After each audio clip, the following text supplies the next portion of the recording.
Now for the next minimal surgical procedure, which is done for mitral valve issues. Let's say the mitral valve is becoming too strong, it's not relaxing, or it's becoming too wide, so things are now regurgitating back. Now there's a minimal surgical procedure which is known as the mitral valvuloplasty, which is done for that mitral valve, okay, basically to reorganize things, right? So mitral valvuloplasty, so it's actually a minimal surgical procedure. So you use it in treating mitral valve stenosis, okay? So you do this by inflating the balloon inside the narrowed valve because you want to keep it open.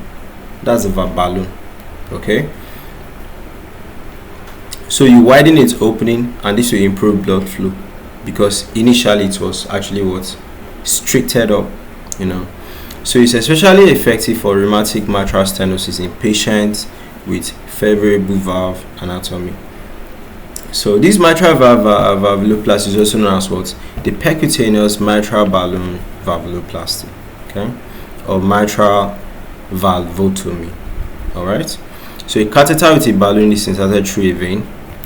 So usually it's the femoral vein from down, the inside from the lower limb up, to the level of the heart, okay, and they position it across the mitral valve, okay. So the balloon is inflated to split fused valve leaflets, increasing the valve area and reducing obstructions. So you use it for what? If there's severe stenosis, so the person is having difficulty to breathe, and one of the issues on the line is because there's like a blockage kind of. If there's rheumatic heart disease, if the patient has sinus reading with no left atrial thrombus, okay, they can also use it as an alternative to even prevent those high surgeries, okay. So contraindication: if the person has left atrial thrombus, if there's severe mitral regurgitation, don't use it. If there's heavily calcification, don't use it. That one you might actually want to go in for bigger surgeries, okay.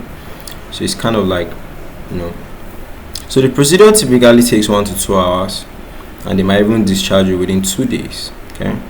So it avoids the big surgeries like open heart surgery, right? There's shorter hospital stay, and once you get a good result, it stays with you for a very long time before you have complications again.